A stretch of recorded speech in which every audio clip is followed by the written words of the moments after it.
Superintendent Moore. We're here this morning for a workshop on the bylaws. This will be the first of we hope, of a planned series of workshops. You will have a chance to see all of every single policy and bylaw before it's adopted in a workshop format where you can discuss and complain or whatever about a certain item.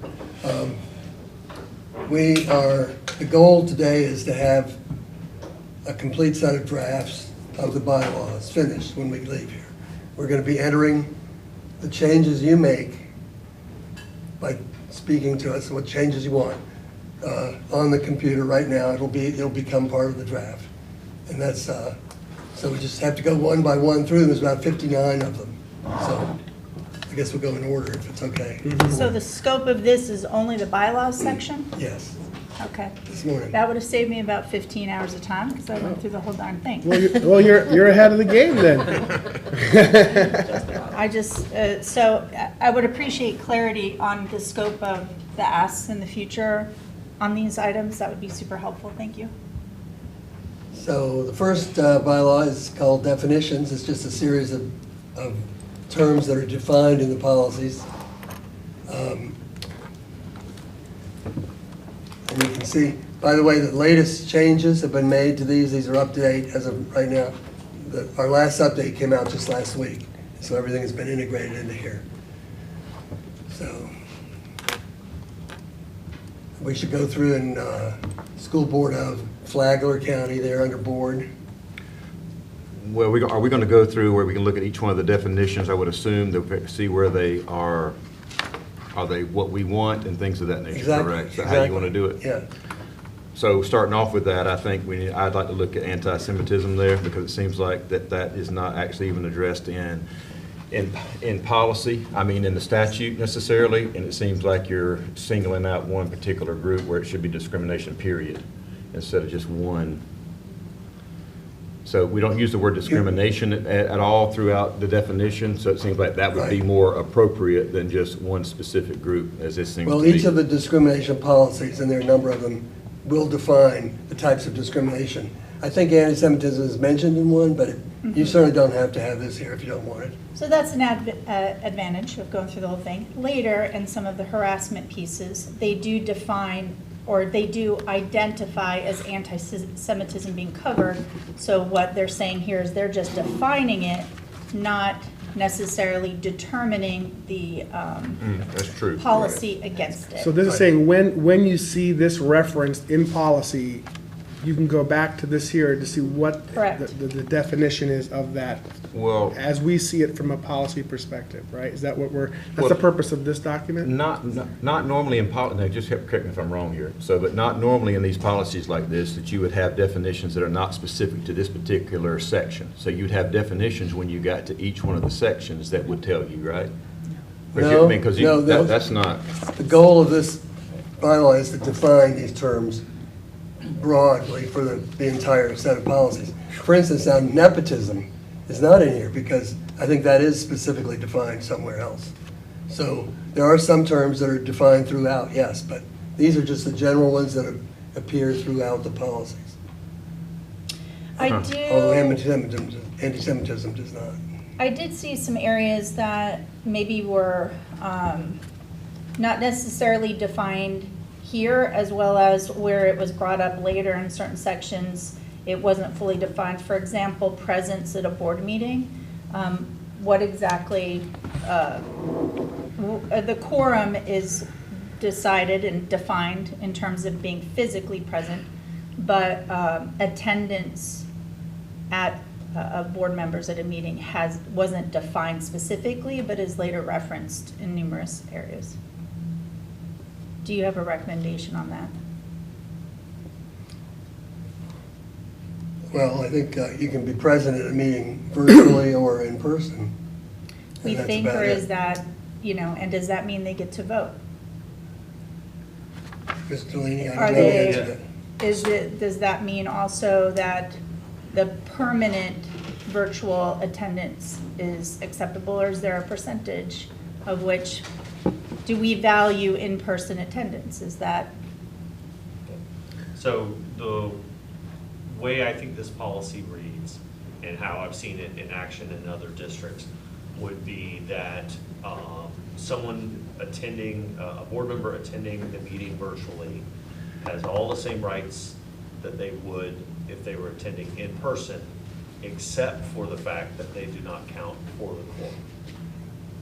And it's silent as to your other Okay. questions. So about- let's pretend that we all decide from now on we're gonna attend virtually. Then if.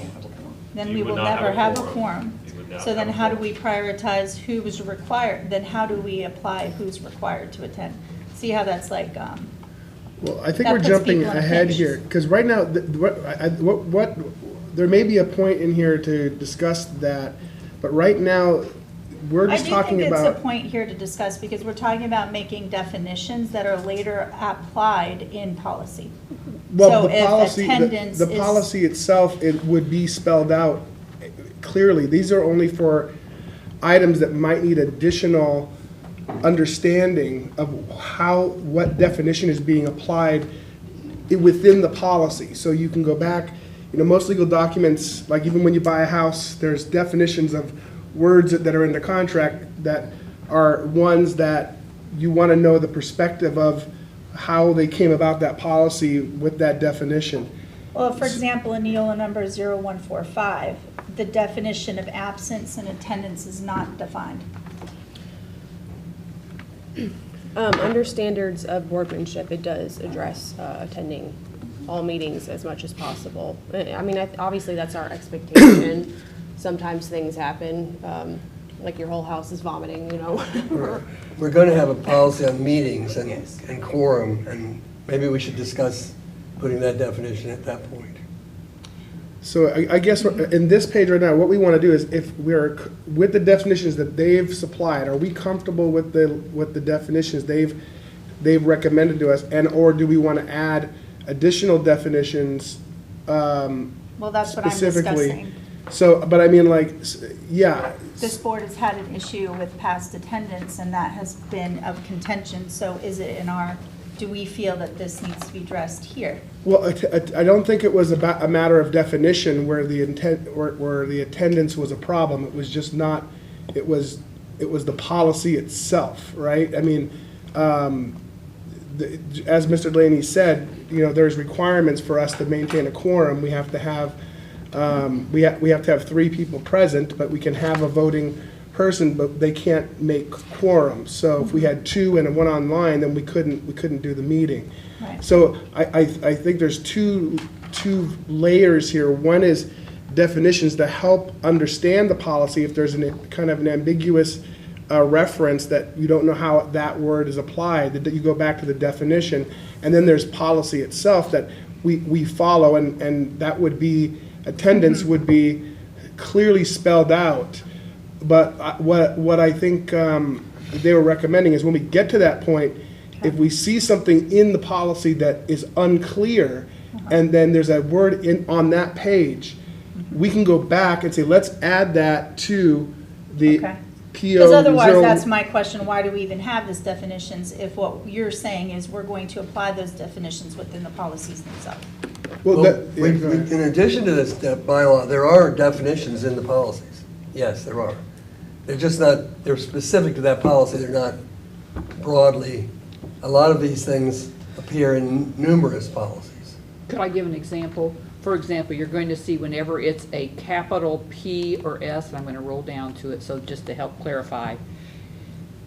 If it's a capital, the principal, you don't have to say principal and designee. It tells you that they can designate it or assign it to someone. The superintendent, when it's capital within there, the definition tells you. If it's a capital, we don't have to put superintendent and designee. It tells you that she can assign it to a designee. And if we come up with new definitions, the board can make a decision about where to put the definition. Really doesn't matter. So, yeah, let's just leave this first one, let's review it as it is, but let's make note that as we're going through all the different policy forms, that we may want to add more definitions to this first page if there's not clarity within the policy itself, right? So that might be a way, so just to keep things flowing forward. I don't know that you were able to get your point across. Were you, Me? oh, yes. Well, I had a few, but, Okay. so, I think so, yeah, just I'll say normally within my space, and that doesn't mean this one, but a lot of times when you get to certain segments of a policy, you have definitions that are specific to that particular policy area, just as you would in a statute. So when you're in statute, you have definitions that are in, so 316 may have its own set of definitions. Right. And so when I get to 322, it's going to have its own set of definitions, which may actually conflict with 316. And I just want to make sure that we don't get into that point of where we are conflicting a little bit. And that's why I was like, oh, why would we just have one that's called out? But I didn't do like Ms. Ruddy. I didn't read all, 10,000 policies that are set up in there. I just did this first section. So I guess I don't know what I don't know. No, but I agree with you, and that's what I'm arguing. If we're going to have a definition section, let's use it to its full extent as opposed to defining within the different policies, which could lead to discrepant definitions, to your point. And we could do what you're, I mean, of course, we can do this by all means. I just think we have to make sure we have to go back and make sure Right. if it's not defined in these specific policies as we go through, then we just have to throw them back in the beginning of your full set of definitions. I think as we go through the policies Sure. today and in the future, you'll see Absolutely. lots of But we'll have to examples. make sure we keep that in mind. I do have a couple of other questions related to definitions when it comes to like property. So we don't actually give a dollar amount when it comes to major and minor. And I think in statute, it does talk about $5,000, but it doesn't necessarily mean, I don't know if it actually ties to that or not, but I would like for us to take a look to verify, should there be a dollar amount tied to what major and minor is? Or are you saying that there is a statute that already defines that and we can reference back to that? So- Because if it changes, we would want our definition to change and be flexible with it. Well, it just says it could, yes. It says the only dollar amount that is listed in 274.06 is $5,000 for the sale of a piece of property. So I don't know exactly Where you're going to that- find that information is within, there's a section, Okay. like the 1s, 3, 4s. And Tom, isn't that 8,000 or is that 9,000's property? And we have a policy specific to that, and actually it just got updated for your point. And so that's where that's where the property information will be. This is just definition. And I think that's where I'm having a little bit of hang up with this, is because now we're talking about definitions that do not apply to this particular section that we're in. Well, you've got property crimes by students are one thing, by adults is another, sale of property, maintenance of property. So a number of policies are going to deal with property. Right. And you can't repeat all those policies in this one bylaw. It's just, What? You're making my point. yeah. Yeah, you're absolutely So- right. It's hard to do that, especially when we're talking in this 1,000 section of just definition, that it gets kind of convoluted of where they all are applied. These definitions do not apply all within the section that I'm about to read. Right. So can we maybe go forward with the mindset, and if I hear you correctly, what you're saying is this definition should be definitions that hold up throughout the document. If there is a policy, let's say, for example, there is a code of conduct where there's a level of infraction. In that case, when we refer to property, we would define the dollar amount and/or reference a statute that Right, and that would allows- not be inconsistent with this definition. Correct. So here, we're just defining property versus real property. Property could be a phone or a computer or a book bag. And real property is real estate, right? Or no?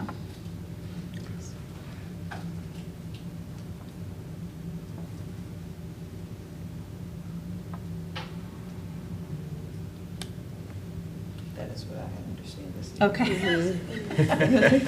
Yes. I was thinking Mr. Fury would like, he's the Well, real estate guru. so- It just, again, it's all about how they're applying it, but in general, yeah, real property Okay. would be real estate. Okay.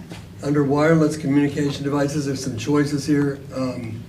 Whenever you see these little parentheses in text, it means it's an option. And you can choose to include telephone paging devices, beepers, pagers, or other web-enabled devices if you want. I would say web because the other ones seem outdated. So I'm striking the first two and just indicating the last one, correct? Well, that's my opinion, but I want to make Is sure the everybody rest okay of the with that? team. Okay, so where are we talking about? Wireless communication devices. Okay, let me Oh, just- your options. And we want to strike what? Telephone paging devices and keep web-enabled devices of any type. Yeah. That's more inclusive, so. Yeah, that makes sense, yeah.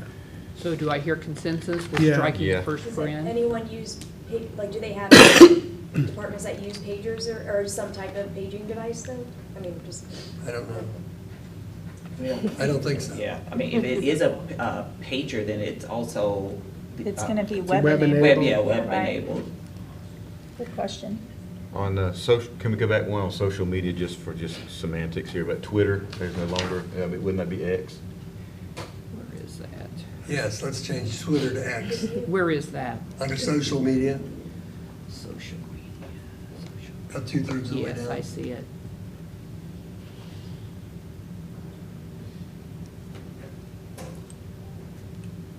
I'd put it in quotes, I guess. Yes.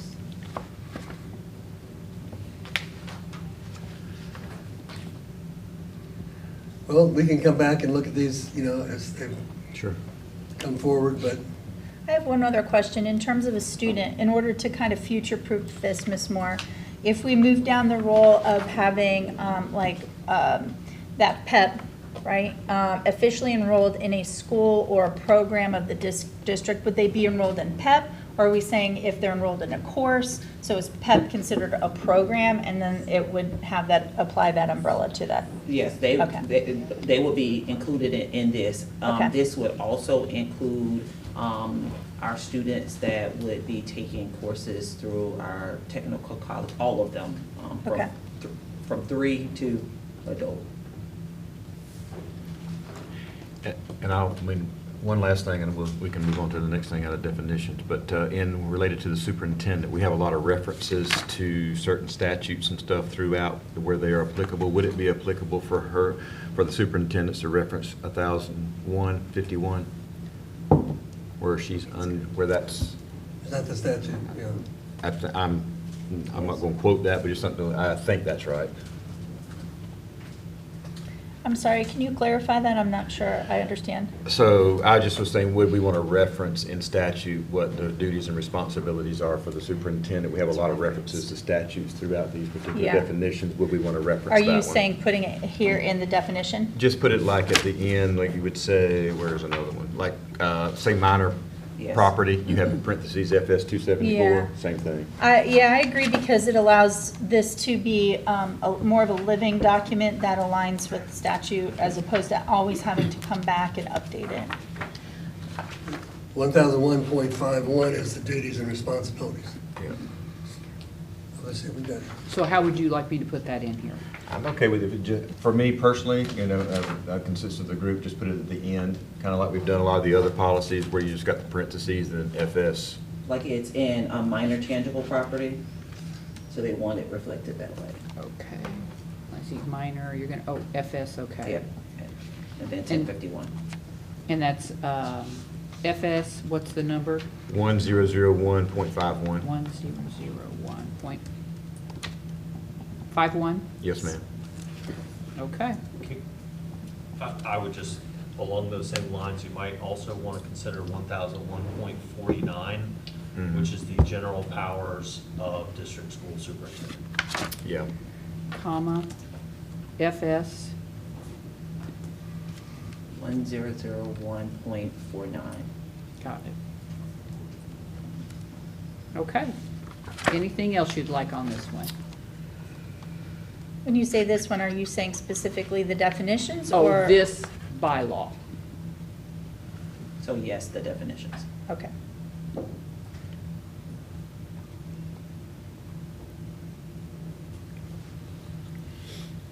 Okay, so no other, need more time to read through? And which? I'm good. Sorry if I missed it, but which sections are we reviewing today for this portion? The 0 chapter bylaws. Okay, all right. I also went through all of it as well, so I feel like, but I feel good. Thank you. Okay. So what I will do is I'm going to move this one to policy project revise. I'm saying this to you so you'll see what your staff is going through too when they do their sections. And then I'm going to put my initial because I worked on it today, and we will move on. So I've moved it over to policy project revise.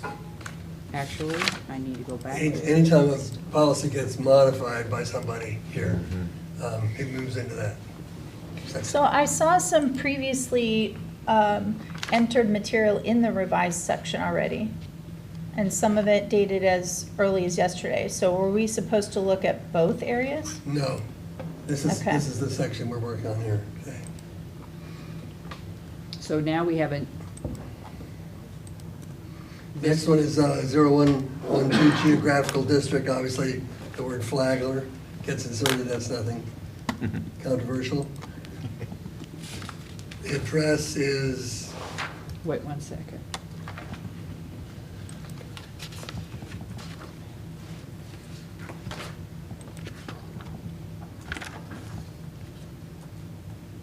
Is this good? Is this? Florida. Oh.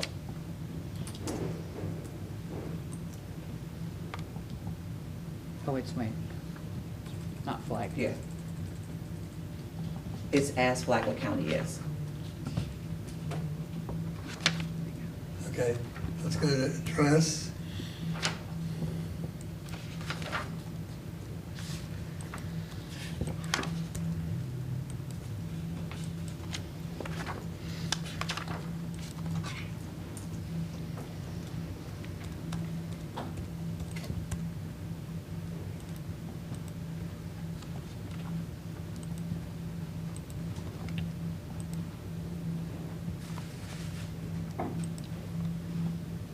What is the correct address for the district? 1769 East Moody Boulevard.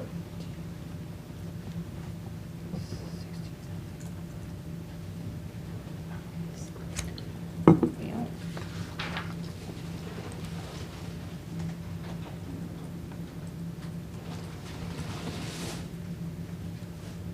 Moody Avenue, Boulevard. East Moody. East Moody.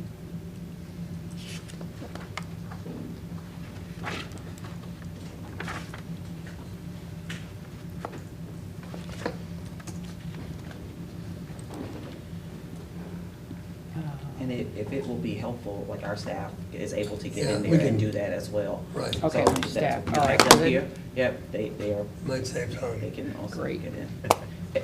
So is it okay that Marcus finishes that portion of it? Yes, and To then- make sure we have Benel, Florida. Marcus, if, I'm gonna go ahead and put a star on it, but I've had your name, so that it drops at the bottom and this, it won't, we will not have to interact with it again, so you'll find it in revised.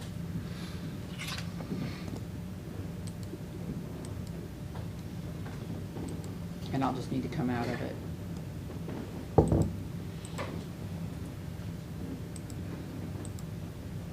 School board shall adopt an official seal.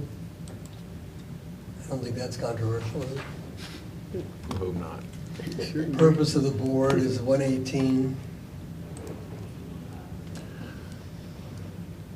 Let me just, Again, just a couple of little minor things here, where it says like board members, they're actually like constitutional officers instead of just state officers. Thought that might, just should be recognized as that. Maybe clarify state constitutional officers. And it, Yeah, actually, I don't think you are state officers. you are, right, State. by Constitution, yes, sir. It's Well, constitutional It's officers. clearly, okay, Yes, because of sir. the Constitution. Yes, sir. So change the words, or add the word constitutional after state. Yeah. a state, right here, The next one. Yeah, right there. constitutional. This was a question that I had, like we may end up being maybe D in this section, and I'm not sure that it's something that we should consider, but I'll just throw it out there. It says, The board is a public entity and may take action only when the board is meeting officially for public sessions and a quorum is present, but that may already be established It's other in way. It's another policy. Okay, I figured so, but just didn't want to leave that out. Okay.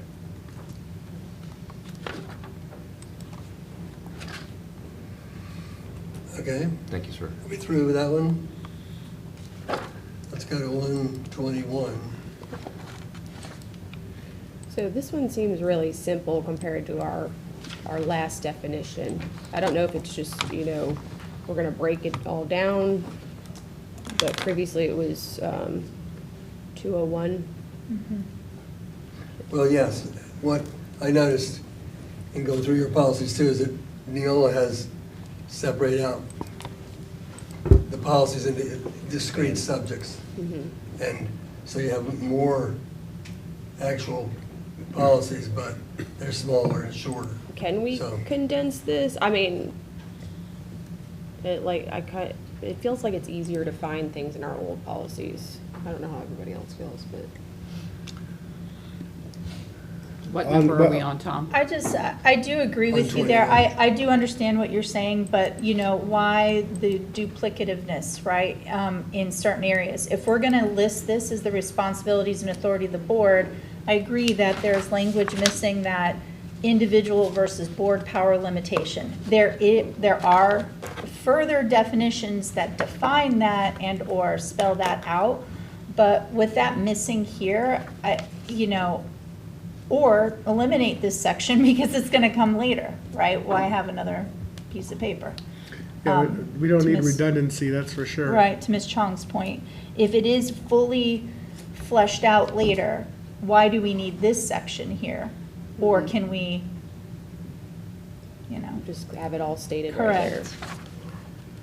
It will be fleshed out. It does explain Yes. what the board can do. So, I you want to would, put this on hold for the moment? Well, which policy does that link to? 201.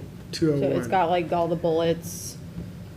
Okay, so then it should have some then if this policy stays here, then there should be some reference to where it is applied to. I think that you guys are talking about different things. Ms. Chung is talking about the original document, whereas Mr. Fury, I think what I'm hearing you say is that you want it referenced within the updated version, which it does. Here's the last one. I mean, it's all like there. Okay, this is the one that's current, this is the current This is what we have now. one? Okay, gotcha. Yeah, but I need to pull that up on the new other side. one, it's listed under 0122 board powers, and member powers, 0122.1, standards for boardsmanship. So it is much more fleshed out. So if we're gonna further define that, then, which to me is clearer than the original, then why have it's redundant and/or not necessarily needed, I think. This one here. Yes. It just breaks it out easier in each of the sections instead of having it all in one, I think is what I'm assuming you're saying. If you want to keep your existing policy, you can do that. We'll just renumber it for this No, I feel codification. that would counter stuff that's in here under 0122. So when we're looking at and evaluating 0121, what we're saying is that's incomplete. But it's broken out under 0122 and 0122.1. So why is 0121 necessary? I'm not saying keep our original policy. I feel like it's further defined and clarified here, but we don't need 0121 because it's defined under board powers.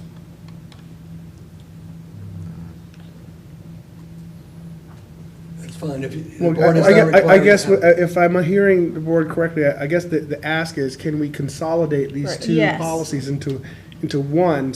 And just for the sake of actually, condensing the amount of policy numbers, Right. we could take 121 language and add that into 122 and 122.1. It seems like you would do the purpose of the board and the responsibilities where you combine those two together and you put 118 and 121 together and then work your way down. Yeah, That makes I sense? could, Yeah. I could see that. Yeah, Purpose, responsibilities, purpose and then and- spell out powers and member powers. I would agree with that. So to consolidate 118 and 121, is that what you're proposing, Mr. Barr? That's what I Yeah. would think that would make some sense. Yeah. But then I think when you do that, you may gonna have to go back and reference several more statutes though, than compared to what's listed there. And what I would say too, I mean, as NEOLA has stated, these are your policies, you keep or exclude what you want. But also keeping in mind, when they provide updates, the more changes that are made, consolidating, splitting apart into multiples, is going to require additional work on the side of the staff to make sure that those things are included in the proper places. So what NEOLA has done is they've referenced your current policies with what their suite is, and so they've helped us with that crosswalk. Once we've taken on policies and we've made some additional changes, they will support us, but that support will not be as complex as what we currently have. So I understand that redundancy may not it may seem redundant, but I also would be just careful of making so many changes to how it is codified, just thinking about what will be required of staff to And that's keep how I'm this. thinking, like, so I understand what you mean of like repetition, but from just like learning how NEOLA works and talking to other districts, and then, you know, when you guys presented, you know, I don't know how many, 8 months ago or so, I think it's to make it long-term easier for everyone, including those, like the outsiders reading things, like, you know, we see how things are done, but an outsider, when it's all organized this way, it may be easier for them to find. I think one of what I'm also trying to balance is that, you know, in taking a look at also neighboring districts, this is very heavy. So we have to make it consumable by teachers, parents, in addition to talented folks who have law degrees. If we have different sections where there's small semantics that could be parsed or worked against each other, I think could also add vulnerability there. So I don't want to make a decision out of fear that NEOLA is or not going to update that section. We also have some other things to think about. And this is a very small piece, honestly. We could leave it or take it. I don't know that it much matters, but this is an argument for things that will come later, right? So if I'm understanding Superintendent Moore, is part of the value of this partnership with NEOLA is that these policy numbers, are these somewhat templated in the sense that, because you do this for many districts, that when you make a change, it is sent out to all the districts at that number. Now, if we have one changed, our policy's not going to be streamlined in those updates, right? So from our side, for every policy we change, we will then need to manually adjust those Right. policies, and we lose the efficiency. And I'm not saying that takes precedence, right? Because our policies take precedence in what we want them to say. But we should keep that in mind, that somebody will have to manually go in and make those modifications to those policies as they're.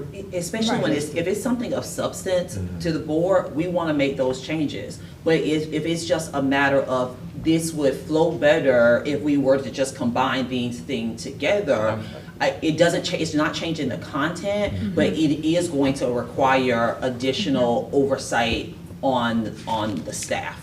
And in not order only to do that, if we change something, my understanding is that there's a level of legal support here, right? So are you saying that if something were changed and we were challenged on a particular section, that legal support for the section would be gone, or are you saying in totality? That's me.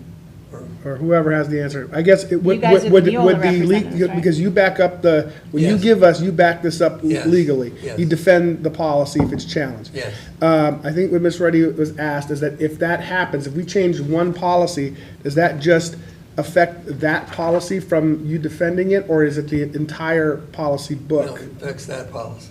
That policy alone? Thank you. And would, and for an example, in 0118, we changed it from state constitutional officer to state constitutional officer, which I think is a good change.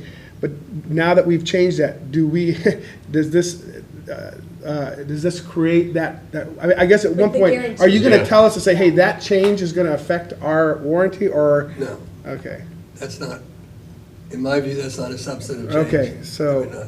I'm going All to right. give you an example, just to right. help clarify this. Sure. I just want to remind everyone, these are the bylaws that you guys run Mm-hmm. on. And let's just say jump to the student section, and we're saying that we have a policy that's according to the state statute, but you all want that they must hop, I'm making it outrageous so that it's not taken, hop on one leg. Well, we're going to say to you, you can put that in your policy because they're your policies, but your legal counsel will have to take responsibility for that. We will vet our language, but if you add that about the hopping because you all want it, your attorney will have to give you permission to do that because we won't. Okay, so as we're going through this, then, you will give us guidance if you think that's a substantive change. Sure. Okay, Yes. so Good call. we're in, Yeah. we're in good place right now. Because I noticed in some sections it says, if you do this, it's not covered with our warranty, I believe the wording. Or So- there's a recommendation yeah. in some areas. yeah. Okay. Right. Okay, But that would be good to know, just in case, but. Right. But I think too, and I understand, like, the way it is, it's made to be, I don't wanna say the word easy, but it's supposed to make everything more efficient. but I So- don't, see, I guess that's a matter of opinion. I don't Yeah. see it efficient when it's in 3 or 4 different locations, and I've got to go back and compare and contrast that. As a member of the public who probably doesn't, have context to most of this, I would That'd say, be hard. my only, balance in the two views of this here is that it seems like they, at least in this area, they kind of flow. So like, it's like you're at 118 and you're at 121, and they kind of flow in line. If it was, 118 and then the next reference was down at, 141, then that's kind of, that's not efficient for somebody if they're reading Right. these. So I would suggest that, hey, for the sake of keeping the value of the update of our policies going forward, Yeah. if they're in sequence maybe, then we look at that. If it's really out of whack, then maybe it merits merging two together or Right. renumbering or something along those lines, so. or especially in this bylaws where things are very generic, maybe we should focus, in order to prioritize our time, on the items we need to make decisions on, as opposed to organization of the content, just so that we can get through Yeah, this section. I think that's a good idea. Let's focus more on changes to policy outside of what they've recommended as we move through. And we can go back to the other stuff at the Yeah, end if we have time, yeah. Okay. All right, so that takes us back to. So you're saying leave 0, if I hear consensus, 0121, we're leaving it as is. As of now, we're gonna leave Yes. that as Yes. is, yes. I'll go back and, Okay. Again, whenever I'm asking for a change or saying things, I'm not necessarily trying to change the portion of this, but like when I see responsibility of the board, it just seems like there's extra statutes that should be listed instead of like in 40, you're talking about responsibility. 41 and 42 are also, I don't want to get so carried away, but I'm just saying that there's a reference. We do it a lot moving forward in other sections, and I want to make sure of that. if you look, before I save this, Yes, ma'am. the statute, the legal references Mhm. are on this, the 1001.40. So they're listed on the page. Above it? You see this right here? But I think that's Yeah, I his see- point. I see He's saying that. there should Okay. be more like 41. I'm just saying like 41, like 1001.41 and .42, they're all applicable to that particular section. That's my only thing. Yeah. I just didn't want to limit ourselves because Yeah. that Because there are others that are more applicable to that than just that section. That's a great question for Mr. Delaney. Mr. Delaney, are there other legal Florida statutes that you feel should be referenced here? Or maybe should we only reference kind of the umbrella statute? Well, the fact that we're citing the additional statutes doesn't affect the The validity policy. of the policy or not. The policy Okay. can still be enforced if it's legal. Having the additional It's just a reference statutory guide. cites can short circuit some discussions if somebody's challenging the policy. You, staff member or your attorney could pull open the statute Yeah. with this member of the public and say, look, here are all the reasons why we do that. So Yeah. it can be helpful if there's conflict or if there's a need to interpret what the policy means, but it's not specifically required for the policy to be It's not valid. limiting it, No. yeah. Okay, thank you. Are we wanting 41 and 42 added? I would just make folks, I think that the board just to look at it and see if that's something, they have a consensus to that. I don't think there's any harm Okay. by adding it from our side. It's just another reference No, we're point. fine I with mean- that, Right, too, if so- you wanna I just add. want to make sure I that just- once we go in and we're making the changes that we have, My so we only will get that added. concern is that I am ignorant to all of the individual language of that. So if you put 41, 42, like, I'd have to go and read that, so that's why I'm kind of leaning and asking Mr. Delaney, what is his opinion on what are the statutes that should be listed? Because otherwise, this will bloat our scope. Well, Those statutes in particular are focused on additional powers of school boards. I don't know why the legislature didn't cram those all under one particular statute, but it does enumerate additional powers of the board. Okay. So I don't think that there's a limiting factor by including those as additional citations. And if I may, I've just jumped ahead of you, but those statutes are listed in the powers of the school board that come down. Okay. from this. Okay. Board powers.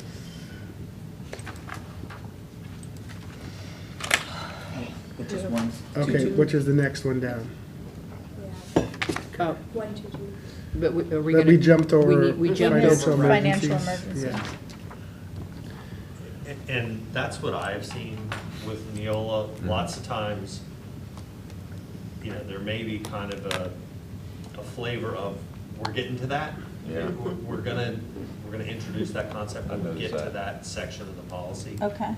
They put the top least restrictive and then detail. Okay, gotcha.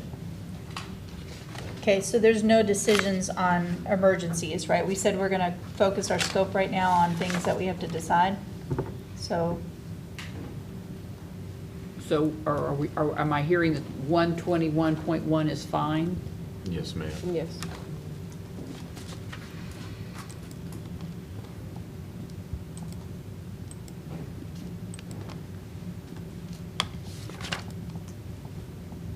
and there are no decisions in board powers. 122? I don't think we got there yet. It just We- reflects what yeah. the statute says. Right. We have to go over financial emergencies first.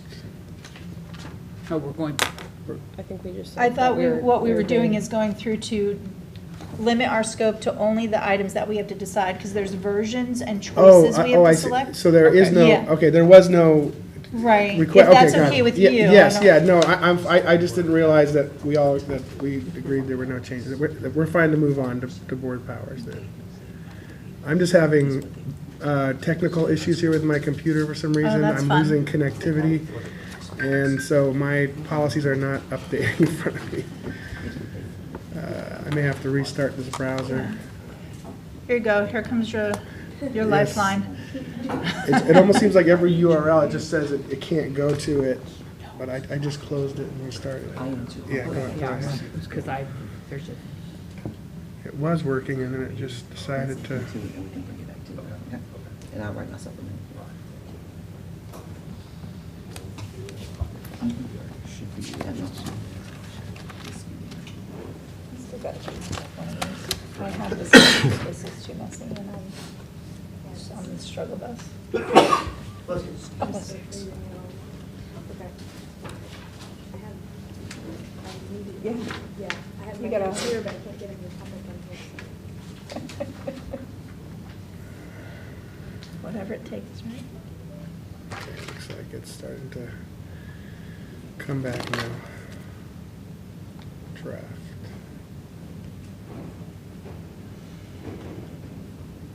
Bylaws, okay. All right. I'm back in, and we are, 122.1. there. Oh, member powers? 122, is it good? Board powers. Oh, I'm sorry, 122. And then we'll go to Okay. 22. Is Everybody okay with 122? Yes, sir. Yeah. All right, let's move to 122.1. Okay.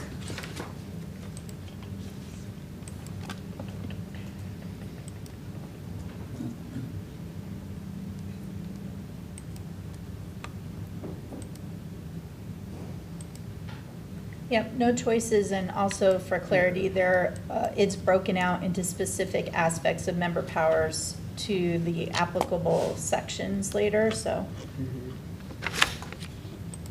Okay. if y'all are good. Good. Moving on.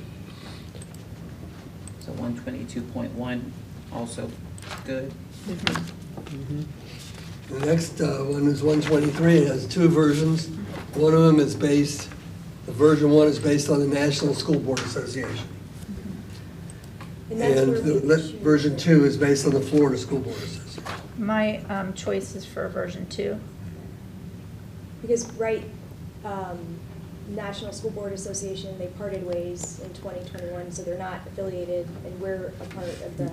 The Florida state, School Board Florida. Association. Florida. Concur. So Yeah, I agree with that as well. let's go with version 2 then. Mhm. And I'm deleting version 1. Somebody time that, is that the fastest that the school board has made a decision? I want credit for that, right? We all deserve credit for that. Mark it down. Just noting that the version 1 had attendance in there. Is it also in version So 2? I'm looking at section G, also references attendance. Okay. And that would I probably see be, it. if the board wants to express a preference for in-person attendance, that would probably be the logical place to do that. Are you saying in version 2 under G to add that there? If that's the board's desire, I think that was just pointing out that's a logical place to put it. Could I ask you if there are, because there were other sections that talked about what you can and can't do with the quorum, who needs to be present. I'm almost feeling that that definition would be better there, maybe, than in this section, but I'm open to what the feelings are. Because if we're going from general to granular, when we talk about the voting or the ability of the board to make the decision, if attendance is a factor, maybe define it there, but I'm happy to I would- entertain it here as well. I would still leave this here, but if there's another area where we expand on that, that's. Okay. Because the other area, without referencing or seeing it right now, I would imagine a lot of that is all state statute for the quorum. It's all the references in that section. Where this is more of our own standard that we're calling upon ourselves I see. in this section. Okay. So that's the way I view it anyways. Okay, And I can go along with that for sure. The way I look at it is those other standards are not enforceable against each other, and this is more of an aspirational. Okay. Because I think that More of a definitely mission statement. the preference is that we're here in person for meetings. You know, there are certain circumstances where we can't be. But Right. setting a precedent as a board to say that it is the preference of the board that all members attend in person, it's not, it doesn't mean that if you can't do it, that you're breaking any rule, but we're just setting the expectation. Are there parameters in which regular virtual attendance, like for example, should it be that there is a documented health issue or concern you know, otherwise, the expectation is that you're here in person. I know that there's also some wording about, well, if you're not gonna make it, the notice that you can, you know, provide ahead of time. But is that the best place to put that here? And should that be, is that violating or going against anything else that you can think of, Mr. Delaney? No, if I'm understanding what you're saying, if there's a documented health emergency, like we're in a pandemic and everybody's expected to attend. But even individual, let's say, I don't know, I break my hip and I gotta stay at home for 3 weeks, right? But I shouldn't just say, well, I've decided I just wanna do remote school board, right? I should have to document that for this period of time, you know, and here's the reason and justify that. That certainly could go in this G section. But that's kind of, I mean, how much private information do you want everybody to know What's this- about? I would say that, you know, I think one thing we have to remember that as a elected board, we are accountable to our constituents, right, and the state statute. And we do, as a board, though, have some expectations how we want to operate, right? And I think those need to be communicated clearly, that that's our expectation, so we can function and move the business of the district along. But ultimately when in here, I would caution against getting into granular scenarios, right? I think as a board, as a working board, we say, hey, we prefer to have you in person. But outside of that, state statute and accountability to their constituents should play the role, because ultimately the electorate is going to evaluate that person if the next time they're up for I a completely understand Yeah. that, but I guess then the argument is, why have all these details, right? So if it's the electorate holds the ultimate decision and all we need to do is abide by the state statute, then there is no need to add these additional elements. If what we want to say is, what is attendance? Attendance means that we prefer that you are here physically, and that if you're going to have repeated concurrent virtual participation, because if it potentially could limit our ability to form a quorum when multiple people are out, then that should be documented in some way with maybe our school board legal counsel, who can provide a general, Well, yes, this complies. We're not- That's outside of your role at that point, because at that, if I'm correct me if I'm wrong, Mr. Delaney, you're going to get into a point at that point. If you're not showing up and you're not doing what you're supposed to do, the governor's going to potentially end up removing you from office. Exactly. That's something that's outside of the control of anybody that's on this board. So we wouldn't have any Yeah. say into that. If And you don't that- show up. And that's the you thing got- is, you take 'em, you're is gonna be gone. writing policy that's unenforceable doesn't accomplish anything.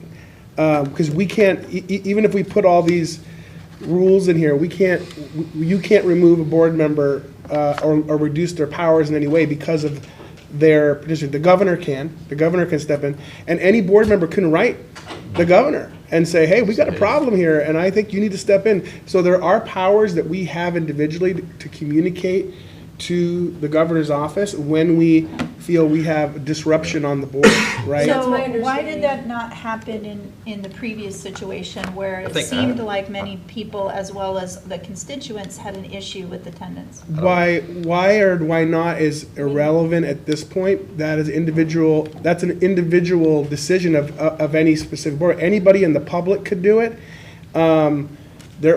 I think I know where you're talking about here, but at the end of the day, not naming names, individual Why actions. is it irrelevant if we're actually trying to debate if this is in the policy, if it was a pain point? Because it's in the past? unenforceable. My point is that you can write That's in. my understanding, even if it's in there, and, reaching out to, we have a great support team and mentorships. If we state that, it's not like in school, and like, these are the rules, and then you're kicked out of a program. It's not as enforceable as we would want it to be, and it's not in our hands. But I think putting something stating, the preference is to be here in person, and hopefully, if they're not, whoever, the governor, whoever will take charge, but it's not, putting that in there, it won't, it's not going to do much from what I researched and, asking. Right, I understand that we can't go, we can't usurp any powers or legality that's already out there, but we can state our expectation and wish, because that way it provides clarity for us as a board. If somebody's not complying with that, then okay, I am justified in making a complaint. Almost like a job But aren't- but- description. Well, I Just think- real quick before, Go because I ahead, think we're Mr. going, Morris. we're going to run this to death, but Yeah. I'm just saying, but aren't we saying that? We're saying we want you to be here. Yeah, it does say. We're saying you want you to in be here. At person. that point, it's outside your hands. I mean, if that person, that's an individual, that's individualized at that point. But we're saying as a board, we expect you to be here, we want you to be here. And if you can't, for whatever those circumstances are, for example, Mr. Furry was sick the other day. He wasn't able to be here, but he showed up virtually. It's not a continuation of something that goes on all the time. Mr. Delaney, what were you saying? Because I feel like G, letter G, it says that, but what were you saying to add if this would be the section? What specific wording were you saying? Because maybe then. I think you could add language that would, this may not be very elegant, but the board expresses a strong desire that all members attend in person. I mean, I think if we put that, because then that holds us accountable, and then if I'm not here because I don't want to be here, then, Yeah, I don't have a problem adding that expectation. I think that's the consensus of the board, is we do prefer that, and I think most boards anyways would in the future. But I'm just saying, going into specifics of why or why not, there's just nothing, there's no accountability that we can place on another board member if we add that additional language. So, and again, so that's where I would leave that. I mean, I have no problem adding that statement if that's what the board chooses. I I can feel like give letter G consensus to states, that. if I were to read letter G, I feel like I'm expected to be here in person, but. It doesn't say that, because later it does say it has, in other areas, it talks about the virtual attendance, because it does, when you're not here in person, it does take away the power of the board, especially if we're gonna repeatedly not be able to have the attendance to support a quorum. Well, yeah, I mean, when we never had, I mean, just in history, we never had problems with quorum, so that it didn't really hinder the board meeting. What it meant is that the board members' participation looked differently, right? And, but we've always had the quorum. So, it would take, it would take 3 people to be calling in virtually for us to have that problem or not be in attendance at all. So not necessarily a likely outcome based on history. But again, if the intent here is to send a message to this board and future board members through this policy that physical attendance is what is preferred and desired, we can add that statement just to make a point. But there's nothing more than that. It's just a point that we're making by writing it in the policy. So, Hopefully, most people that run want to be here. you would hope so. Yeah, I mean, You would think. Well, Yeah. we could add a letter that says, regularly attend meetings in person. We can add it to that, if that's what you want. So we and can we add do- a letter we do that have a says- record, because the roll call will in the minutes show that board member attended virtually. Correct? Do we Yes. make that point We do in at there? that point. So I mean, there is a record of that for one thing. So if there was a challenge that the governor wanted to bring, and there'd be a record of how many times they were actually physically here. But again, this all rolls up to the governor. He's the only one that can remove a board member. Any other way, we're not part of it. So, other than lending our opinion if we're asked. So, So what do you think? I think it's fine. Okay, if There we're- has to be a little okay. grace here. I right, mean, so so I guess the consensus is we leave it as it is, or Do you want want specifics? Is that what, or you just Not- think, and I understand what you're saying. Right, I was because also, I was it trying to underscore that we should What we have went through. in person, and I was also trying to protect people where, when there is a medical issue, that gossip doesn't incur, and that it is clear that that has, you know, so that school board members aren't feeling that they need to go report to the governor, right? So it's providing that ability and space on what is the best practice. We just need individual responsibility here. I mean, this is not something that I think. I mean, I'm only clarifying because I was asked. It's clear that it's an outnumbered situation, so let's make the Yeah. decision and move forward. All right, well then, it seems like the consensus is just to leave it as it is. I think that this conversation has brought It's not a forward the consensus, it's the intention. majority Well, determines we're not that it voting, should. we're just, I'm just we're clarifying. we're trying to, okay, well, however you want to frame it. But for the sake of moving forward, we're just going to leave this policy as is and move on to the next one. And everyone show up. Everyone Let's do show up this. in Be person. present. Before we leave this one, there's a paragraph at the bottom, you'll see a note. And Tom, you want to reference that? This is just from the statute, and it's sort of a standard of boardmanship. You can leave it here if you want, but if you're going to have the following bylaw, standards of ethical conduct, it'll be in there anyway, so we don't need this one. Yeah. If you're gonna have the standards. And I So think if you wanna we have- add 0124, you're saying we can skip that paragraph? Yes. And it sounds like we probably will add 0124, or do we want to look at that first before we make a determination on that paragraph? Yeah, let's move. Yeah, let's go to 124. So hold it at this point. 124 is standards. It's based on, NEOLA's suggestion is to base this on the principles of professional conduct, the administrative rule from the DOE. And it spells everything out. But it applies to all certificated educators. So that would be a good way to bring everything in. But if your board wants to do something else, it's a place here to put it. You can- So just for clarity, in 0124, there are also two options. The second option looks like we are defining more of these elements. So is it your recommendation that we strike the paragraph in 0123 version 2 only if we are adopting option 1 of 0124? Yes. Unless you want to move it over here under option 2. Which one do you want to strike?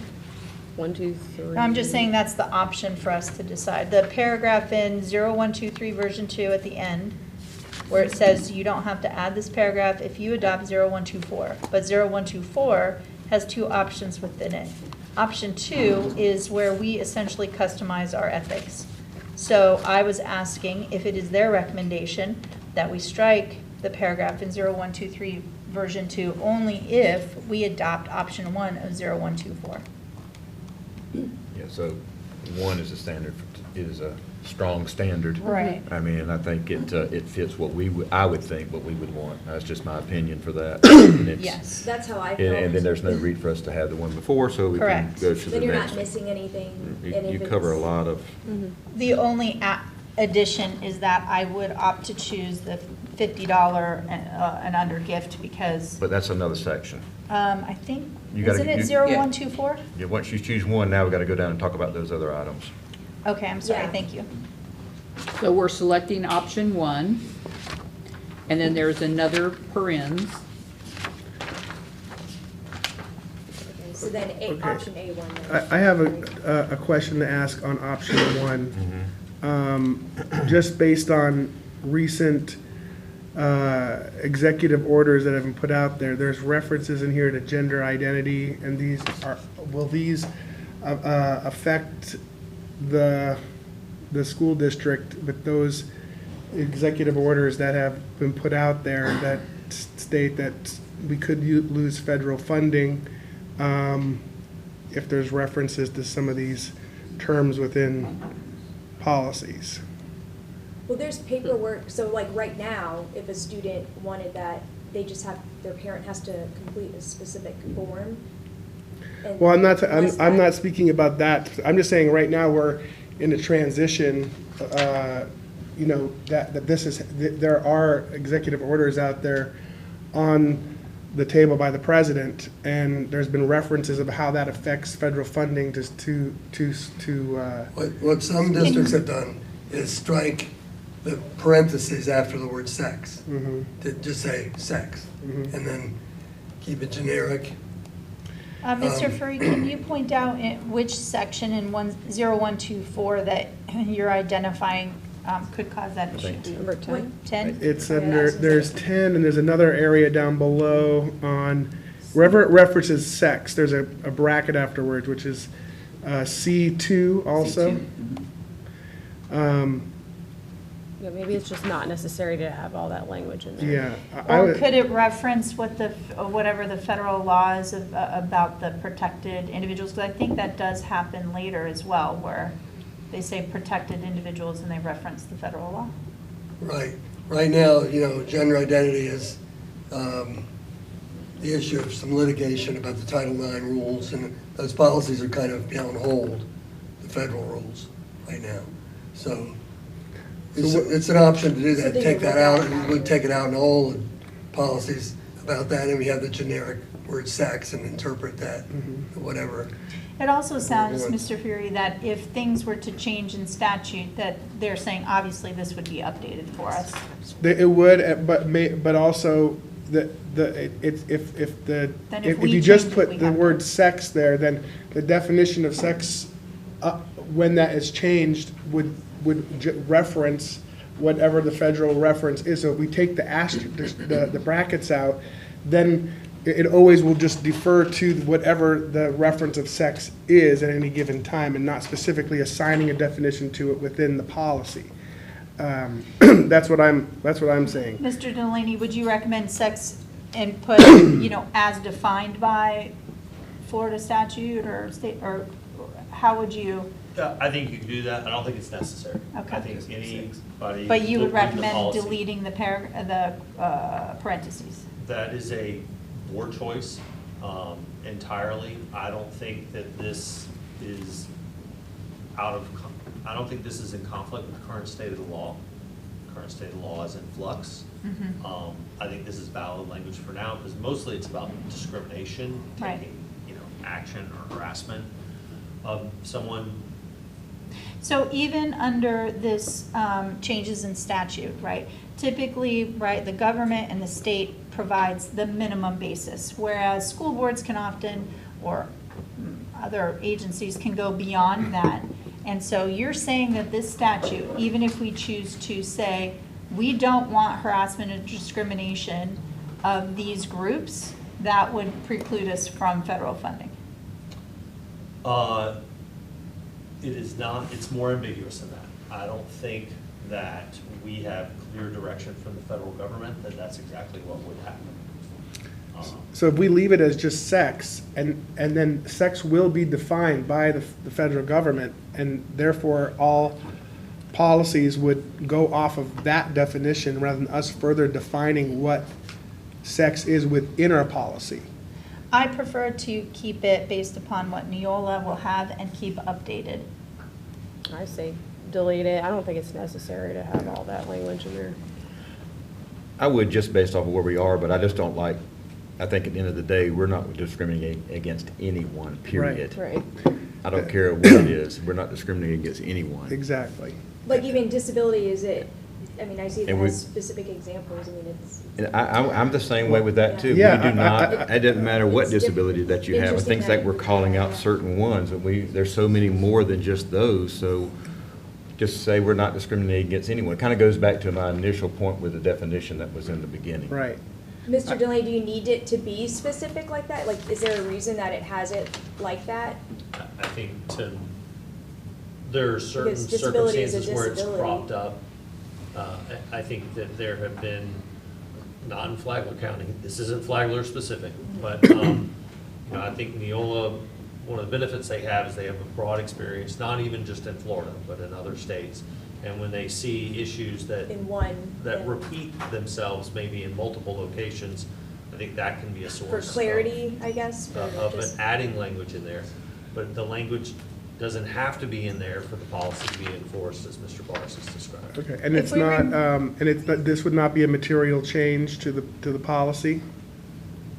For NEOLA to defend the policy if it was challenged? I don't think it would be, because you would, the words would be as defined in law. Mhm. And they, for example, AIDS and HIV is a disability under the law. So would this Gender identity is also, not right now, so. would this also mean that if we struck that, that you would still update this because it's Sure. only the, okay. Yeah. Let me You'll just- get the full update every time. We go to many districts, and they take out the words in parentheses, just to let you know. Yeah, that makes, So what we're hearing from the majority is that we are striking through, including sex, that line that's in parentheses, as well as under disability. Yes. We're striking through what is in the parentheses for there, wherever it is referenced in this bylaw. Yes. Yeah. And we'll make that same change in the other drafts too. Okay. Okay, strike. Okay, so we. I'm not gonna strike them all right now, We just will go to back keep in, us, yes. yes. So we got number one. Now there's another option at the bottom we have to choose as well. Option A1 and A2. Okay, that's the, No, option, Oh, so that- we chose option 1 instead of option 2, but now we do need to go under. To gifts? Yes. okay, gifts, yeah. The second paren under the first paren under option 1, are you selecting that, or are you gonna strike that? Board members must. Can you identify the line? Second paragraph at the top, board members must have a sincere desire to serve the Oh, educational. okay, I see. I think, oh, I feel like that's, I mean, how do you even measure that? I mean, have it doesn't hurt anything. Yeah. it doesn't matter. Yeah. I'm good. Strike or select? Select. Select.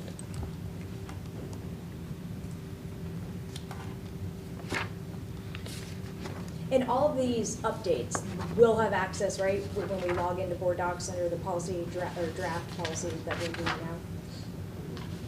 Anything work on this, we keep in archives, you have a history of everything you've done. Awesome. Just in case I missed something. And to that point, because I think this will bring clarity, and Ms. Ruddy referenced this. While you guys are focused on bylaws at this time, staff is already reviewing all to make a recommendation to you about other policies. So if you see it over in drafts, but it hasn't been brought to you, that is just what staff is doing. When it comes before you, we will do this very same thing again. So all of that is draft, but you see it because staff is working on that. Because the rest of this, we have to bring forward to you recommendations. So, Where are we at? on the gifts, did you want the $50 in there? I think it just, Yeah, it reduces, people making a big deal out of nothing. Yeah. yeah, I mean, it just balanced with state statute, so. Yeah. Option A, 1. A1, value in excess of 50, which is the max And according to delete statute. A2. Yes. Correct. Wait a second.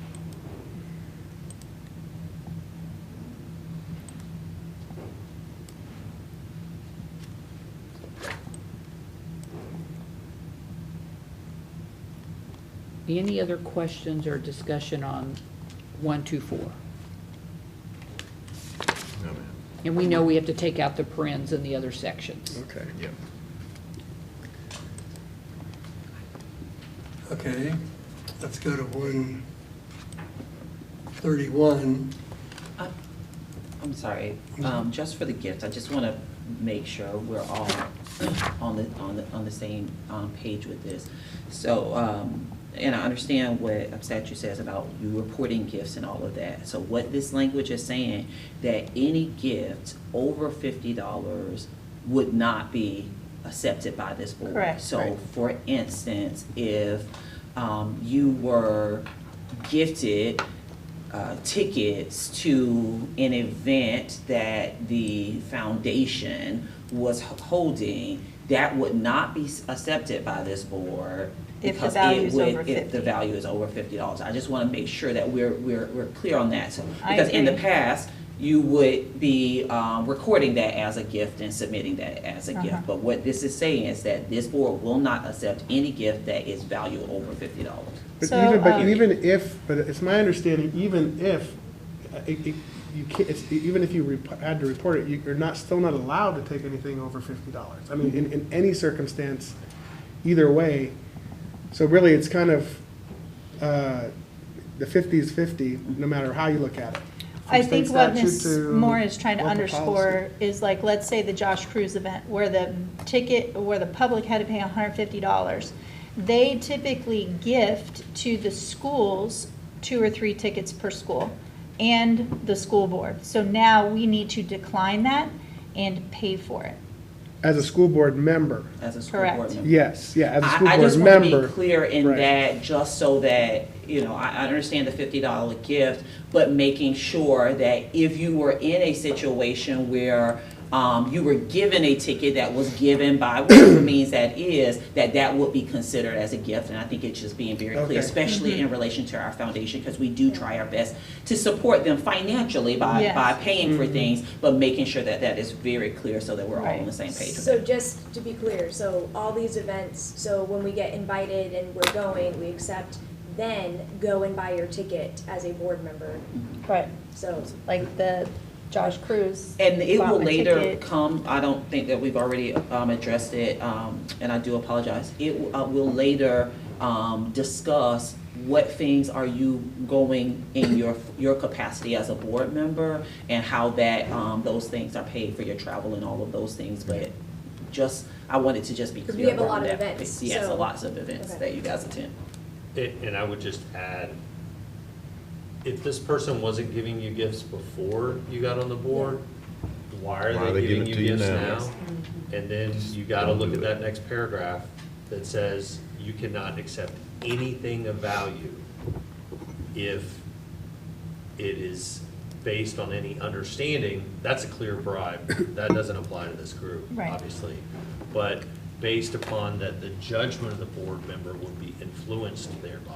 Right. That's I think why somebody's we're- giving you a gift. I think where it gets fuzzy is, typically they will offer a certain number of tickets for each school. So then, if they're also offering for schools and they offer 2 tickets for the school board, okay, are we just gonna blanket, nope, can't do that?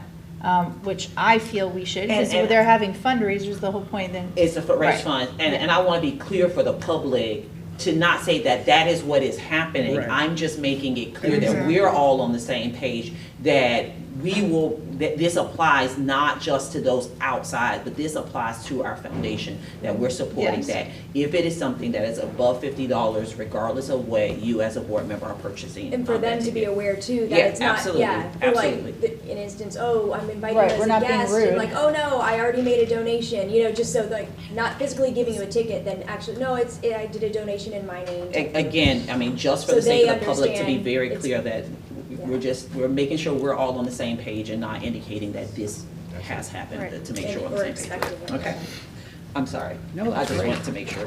Well, we have a lot of events, so this Yes. is important. Okay, moving on to 131, legislative policymaking. This just lays out the procedure to adopt rules and give notice for them. There's some choices under notices, What number are you in, sir? I'm sorry. 131. Us paper people, Mr. Bars, Yeah. we're too past where they Yeah, are, yeah, because yeah, I our got you. points are, Yeah. Yeah, I got you. just wanted to expose that he and I are the paper people. Yeah, I'm a paper folks, so. It's all right. So in this section, right, so this is policy making and not necessarily to do with the finance budget, because those have specific requirements around notices. And so in this case, if I'm understanding it, we have to choose A, unless there's no newspaper, but there is a newspaper, but do we consider that a newspaper because it's not specific to Palm Coast, or do we call it Observer? A is, if you want to do a newspaper, that's a choice to do. It's not required. Okay, Okay, then, if there is no newspaper, you can do an announcement on the radio station. well, what's the cheapest version, Ms. Moore? I'm assuming the I didn't newspaper. newspaper, but. I thought you could put it on the internet though. On the website. Or, Yeah, notice the word or is following the second option there. National or workshop, or posting in a. Wait, I don't, in the second option, there's an or? I didn't see that you, Announcement over one radio station is received in the district a reasonable number of times a day during the 7-day preceding the hearing workshop. The or is about what type of event it is, but not that we could choose to put it on the website, The choice is newspaper or radio. website. It does, announcement over at Or least one. announcement or website. You don't have to have. I see. You don't have to have both. I apologize, thank They've you. changed it. Yeah, obviously, A would be preferred. A first option, So I guess A, the first option. 0131. That means you cannot announce it on your website, just so you know. You And then can under pick, notices, it's No, really, it's Wait, it's no, like no, we need two-thirds to, of the way down. that is under our, notices. that is what the we way we usually notice do. it, is on the website, so. Interesting. you can pick both. So you're saying here that, okay, all notices pertaining to the policy should be published. Newspaper, So call, newspaper flyer. or a publicly accessible website, which our district website is publicly Public accessible. accessible. Means it doesn't require a subscription to get in. So A is correct, right? A Yes, first Our option. website is publicly accessible. Yeah. Okay, as long as we So can do you that. strike the drafting note and the part underneath, Right. Okay, and then B and C and D. Yeah, you're picking both parens. No, no, No, no. we're not. We only want A, the first option. Under where it says radio, we don't want that, remove that. You don't want the opportunity to post things on your website? No, I want A, the first option. So the second one doesn't list the The website. website is B. The We want first that. one does. No, B isn't, so, Okay. they didn't really specify. A, first parenthesis, Got it? a second parenthesis would require us to do more outside of what we typically do. Got it. So I would choose just A, first parenthesis, which includes newspaper or the website. Got it. What about time limits? Because the second option says not less than 7 days. That's if you're doing an announcement over the radio station. Okay. Oh, and then B, it says it again. Okay. And we do post on our website, we do post Yeah. downstairs here in this public building, but we do post on our website.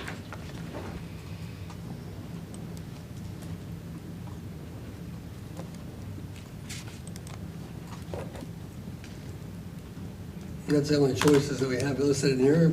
Yes.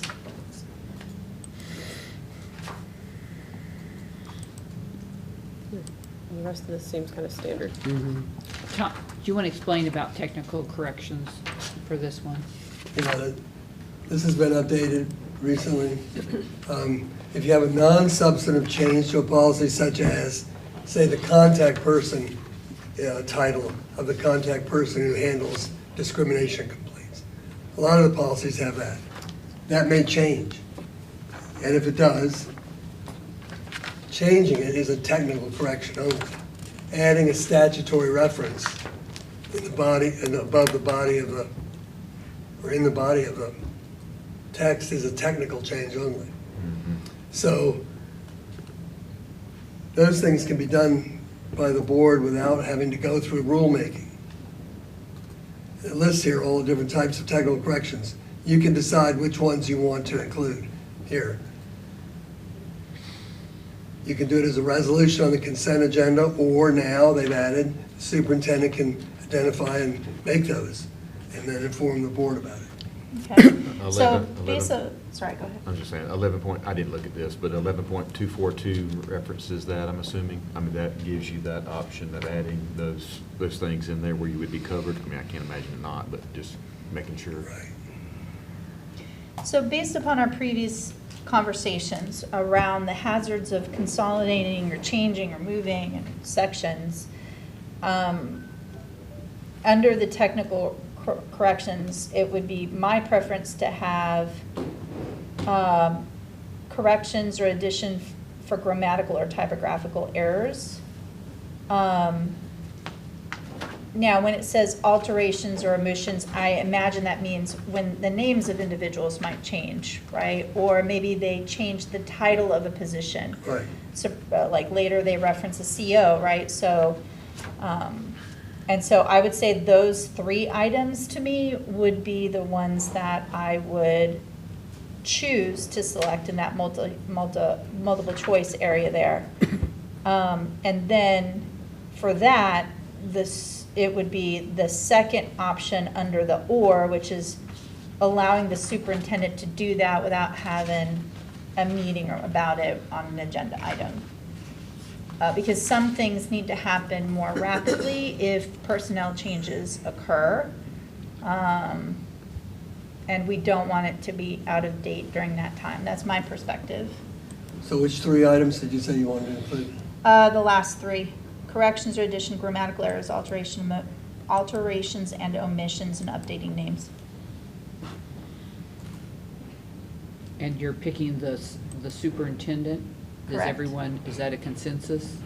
Yeah, that's fine. But would we renumbering, did you say renumbering subsections too? I do not want, because of our discussion about the hazard of whether or not NEOLA would then support, and we would have to then keep it updated. Yeah, NEOLA would not be having any problem with a technical correction like that. I mean, So, because if you add any of these things in here, they're already saying that they're gonna support this. Aren't they already making those corrections though? So why would it be on the superintendent and to? this would be a correction that you want to make. Right, we want to make, I got you. But like, Fair enough. okay, we would- we just talked about the hazard around consolidating a section. And now we're gonna say then the superintendent could make that choice if If that. it's not a substantive change, yeah. That's what this means.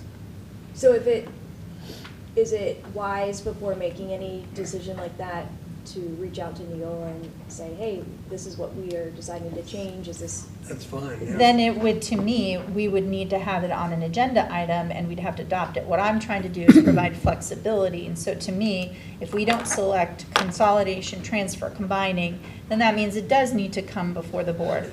Whereas we're saying, if it's a correction for grammar, if it's a different name of a person or a position, let's give her or any future superintendent the autonomy to do that.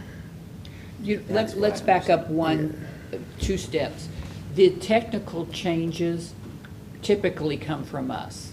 There's a new state statute. Right. We found that there was a grammar mistake. We found that we used Twitter and we should have X. Those are, we're changing the names, the content of the policy isn't changing, but the people that do the job are changing. Those are technical changes.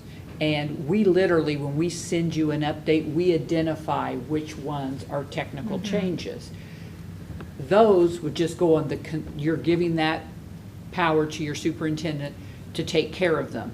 If you don't, they have to go through the advertising section, and then which takes, it takes 2 months. So Okay. we're saying this is streamlining your operation. You're choosing to give your superintendent the authority to take care of the technical changes. so if I'm understanding this correct, this really is more about NEOLA changing any one of these here, but then the superintendent being able to accept those changes and bring them forward without it actually having to come to the board to vote on to put those into policy. So it's not necessarily that Superintendent Moore is just going to randomly go in there and consolidate policies. Oh. This is more for the flow down from NEOLA's change, because if we don't choose the first 4, then those changes that come from NEOLA will have to come to us to vote and consent. Right. Which So- I think is to the benefit of not only us to really understand what those changes and consolidations might be, but also to make that transparent to the public. Whereas updating grammatical errors, do we need to have a whole shindig over that? No. How frequent, those top three, I mean, are those things that happen regularly? It depends on what the Top one. legislature does. It's really all And I about feel that. like it's important for us to understand that and also have it on Mm-hmm. an agenda item that would be seen by the public. Yeah, I could see your point, because, for example, if the section transfers to somewhere else from one policy to another, we How do we really know that? need to know where that's going if we hadn't Yeah. been briefed on it already, so I think that's a good point. I mean, I'm okay with just doing the bottom three, unless any other board member has any thoughts on that. I'm not too crazy, I'm not overly concerned about renumbering a subsection either. I mean, That one doesn't bother me. I mean, no, renumbering subsections, chapters, I'm and okay with that titles. as I well. mean, Yeah, we That's can, not- I would be okay with adding that one in. I Okay. I But think that's just, if we're splitting up and moving into other ones, I think that's more of an issue Okay. potentially. So, Yeah. the Okay, top so the- three. so we're going for the bottom four. 1, 2, 3, 4.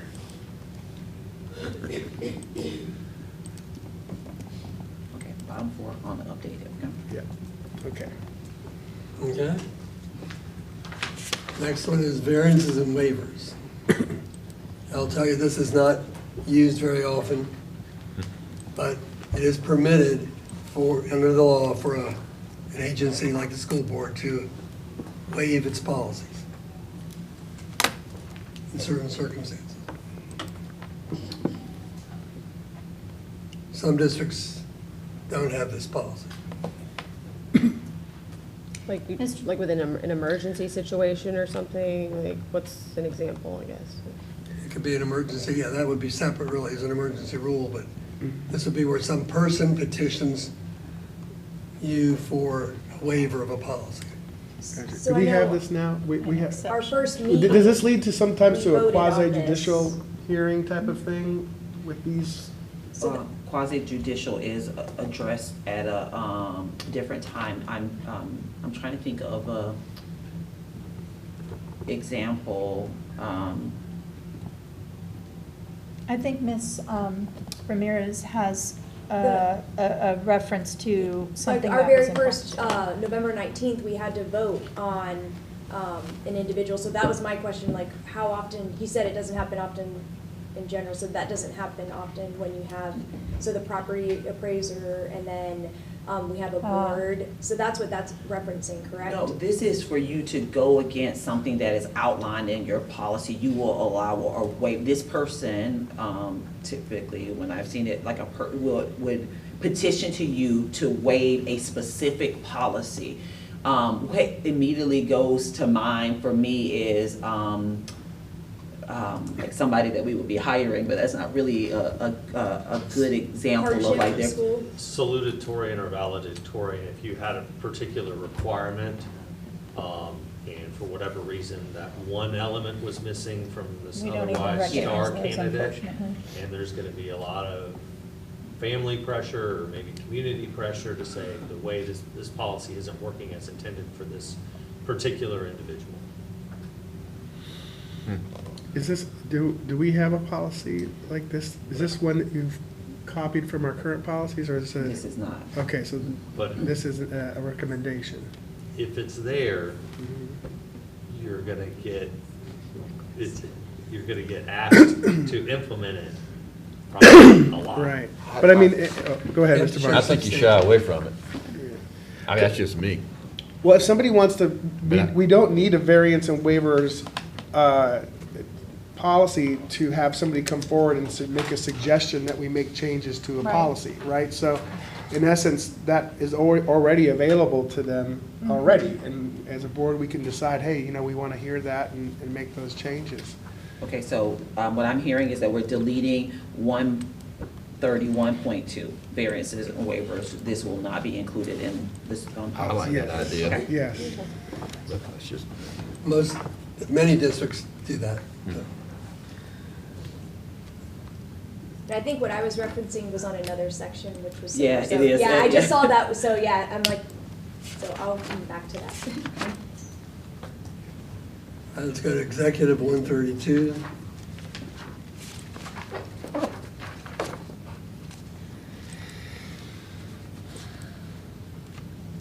I think I have a question here. What, this might be a dumb question, but executive, does that just mean the hiring? Is that what we're talking about? And we're talking about the superintendent. Yeah, and your legal counsel. I want to include that one into. You got two powers, is what you're saying? You got- oh, he is a Yeah, I mean, the Yeah. board, we set policy and all that, and it's stated in other places. I guess I'm just, like, is executive just meaning that's who we're hiring? Like, Oh, Well, you're it- talking about the actually title. So the, what executive, how it applies to us as a board, basically? Yeah. You want to answer that? I think it's in the context of how executive is used with CEO. It's the chief executive officer makes a lot of those personnel decisions. Those are, since the board's powers are usually policy-making and budgetary oversight, they're pointing out there's a particular power that the board does have some executive power, and it's in the retention of counsel and superintendent. They're saying you're laying a personnel are those two people. That's it. Which So we there's are several selecting other that? sections where that's underscored, but I think they're, yeah. My question is, in the fourth paragraph, it says, if the district adopts policy 130 or 1030.01, language here is not necessary, but I don't, is 1030.1 is in a whole different, it's under administration? Yes. Okay. We're not doing that today. That policy would permit the superintendent, under this paragraph, just same thing, to prepare procedures. So it would be duplicative.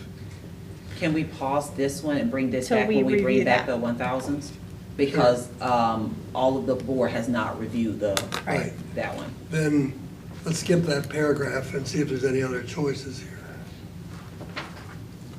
You want to look at the rest of this? We just have to fill in the blank on the bottom sentence D. Yeah. Said Connor shall be made in the name of Lincoln. School Board of Flagler County, is that how you? Yes.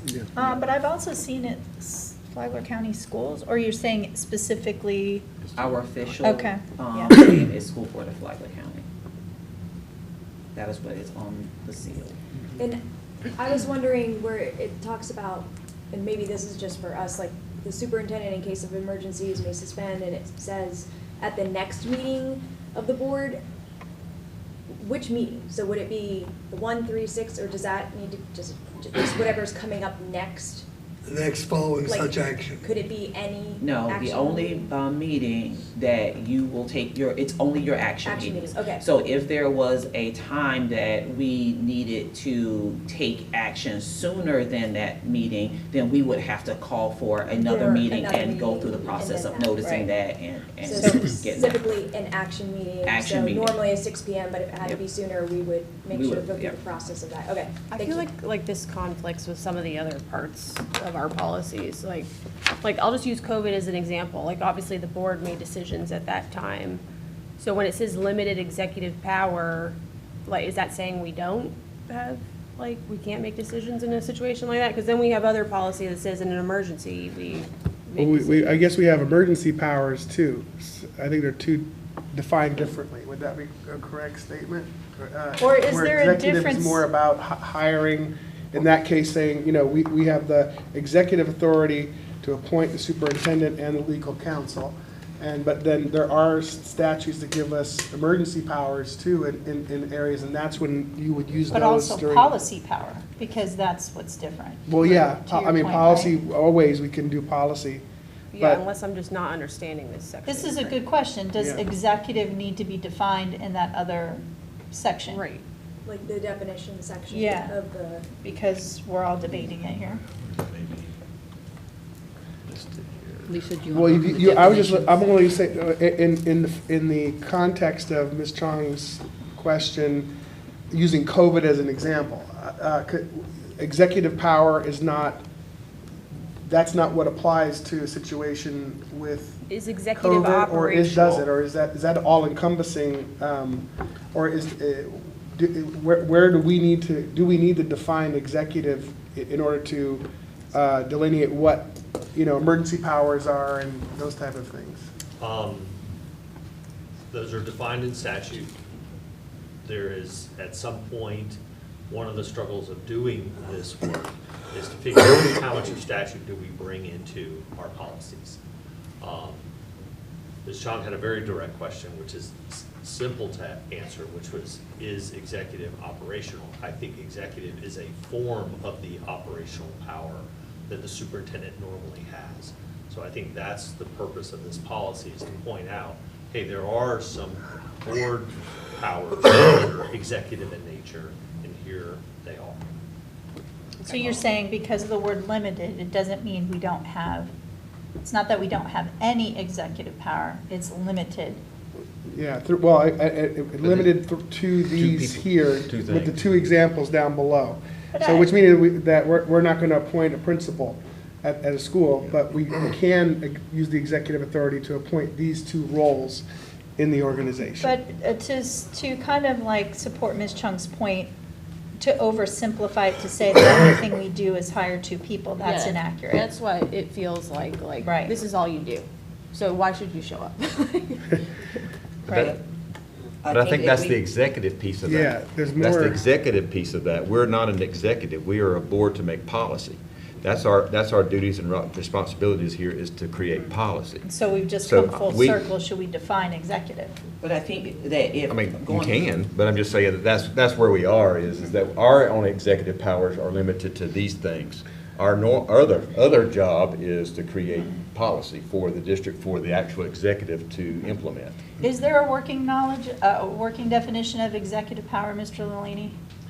I think that the next line puts some meat on the bone, so to speak, in saying that the superintendent shall be the executive officer of the board, and as such shall advise and counsel the board on educational matters and recommend to the board. And we've gone through, I think earlier, examples of and statutory authority for the superintendent to carry out these day-to-day functions. How I, as the executive of the board, work in relation with the board to accomplish what it is at the will of the board, which is, why I make a recommendation, instead of spending a lot of time on this specific bylaw, that we bring this bylaw back when we have the 1000s, because it goes hand in hand with the 1000s. Because the 1000s, when it gets into the administrative piece of it, so the executive piece of it, it's talking specifically about the superintendent and how the board directs the superintendent. We can do that. And ultimately, in essence, just in this one example, we have executive. There's plenty of, every other district operates in every county under these same, so, it's pretty well understood what the definition of executive is.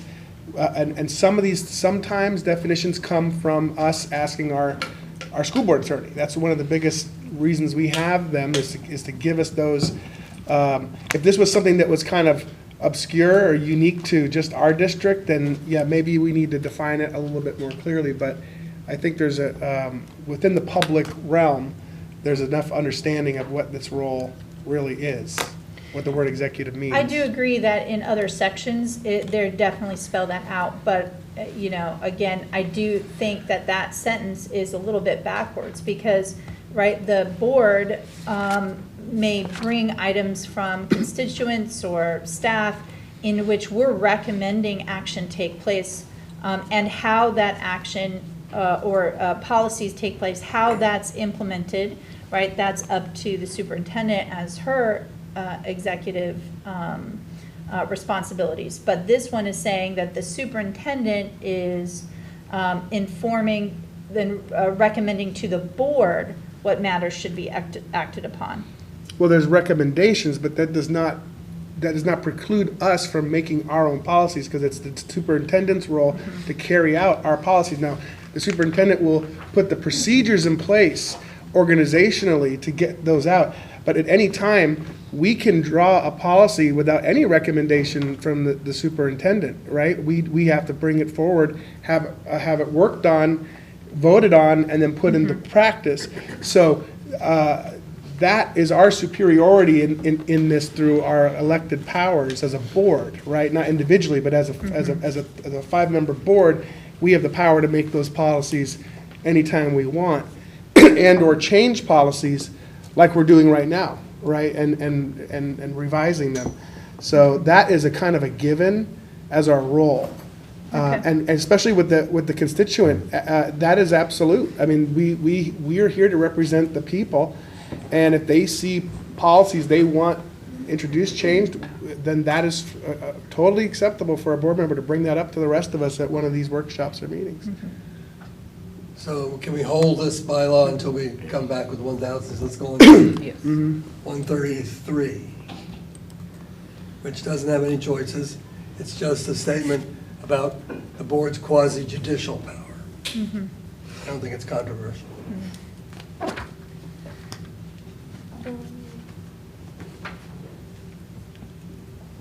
We're good. Good. Yeah.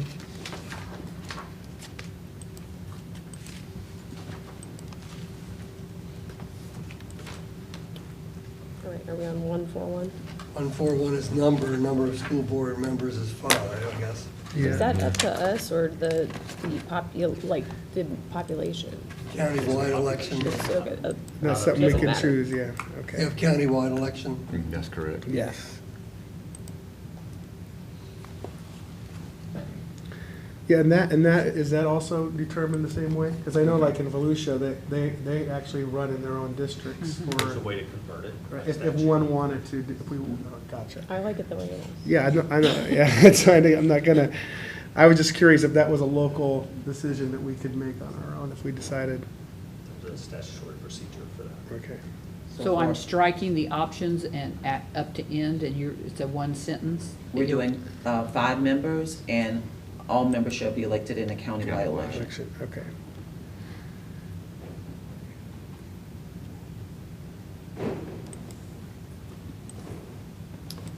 Next. Okay. Conflict of interest. We touched on that a good bit.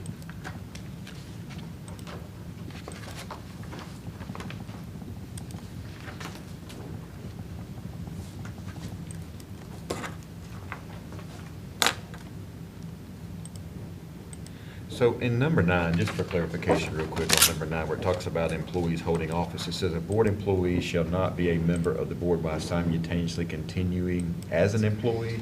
Is it saying if you, I'm assuming if you were an employee of the school district before and you were a board member, what does that mean? I don't want to, You have to may resign be if a you sim- win your Yeah. election. You can't be a That's the teacher. So for a Florida statute. teacher, well, yeah, I was just making sure. Is it specifically for the district? Is that what this number 9 means? This is referring to the school board. A school board employee. Okay, I'm sorry. Never Yes. mind. Didn't mean to oversimplify that. That answers my question.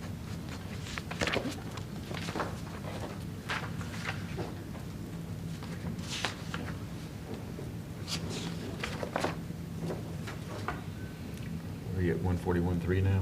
Yes. So we are Sorry, good with okay that? 141.2? Yeah. That's I right. guess so. Yes. Those are good. Yeah.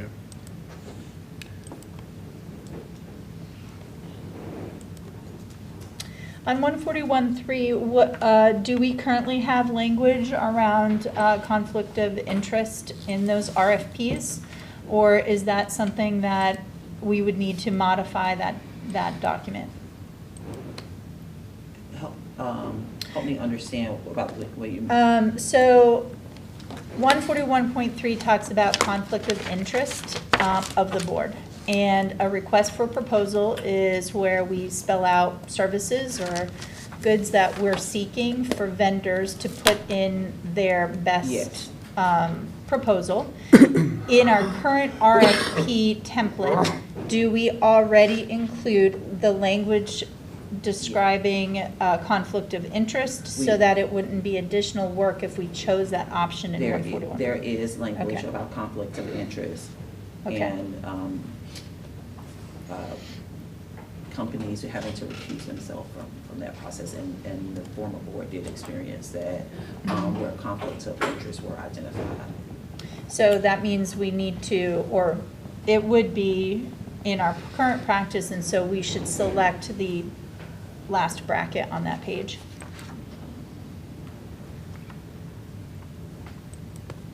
I would,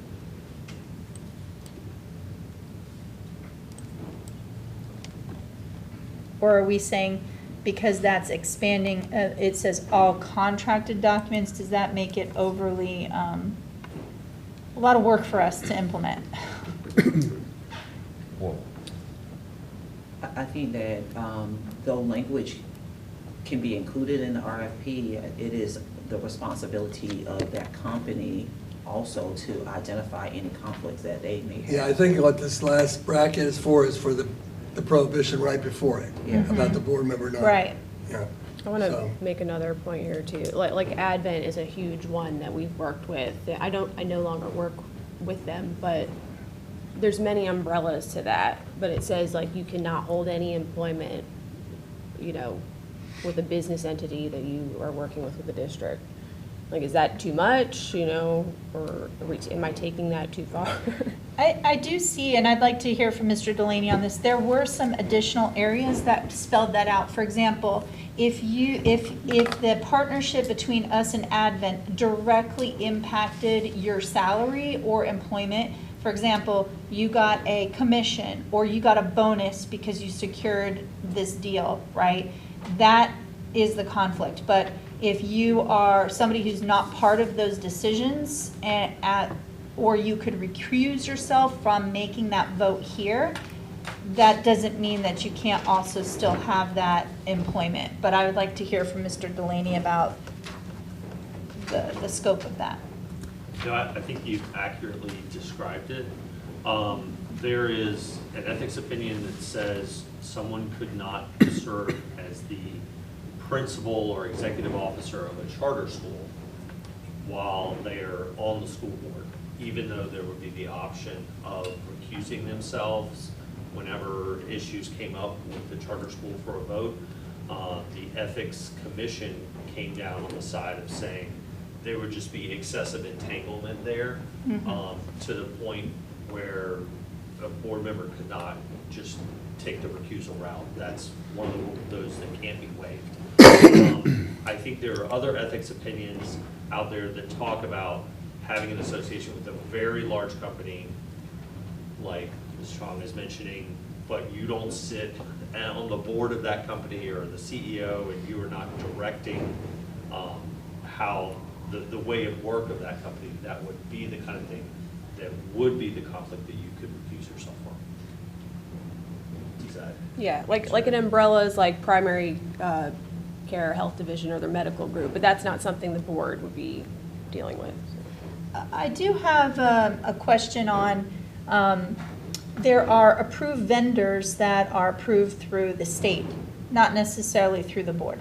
So if somebody has a connection to a vendor that had or was previously approved by the state for services or goods, does that mean that that individual could not serve on the board, or that we cannot secure the goods or services of that vendor if there were somebody on the board who had a vested interest in that company? Because I feel like that's a third party who's essentially vetting the competitive rate of that company. I think that would definitely be one of the circumstances where the board member would have to recuse themselves. But not that we couldn't procure the goods or services of that vendor. I thought it was already in here. I didn't see anything around if it's already a state-approved vendor. That's what I'm trying to clarify, not that we are choosing the purchase on a district level from that vendor. Because I think that can be more convoluted and complex. There isn't that additional layer of distance. I haven't seen any cases or ethics opinions that specifically address that scenario. I would need some more time to research that. I would love to hear a little bit more about that, because here's a typical example, McGraw-Hill, huge textbook company, right? Employs tens of thousands of people. It is an approved vendor of the state. If the state, and that approval list can change year to year.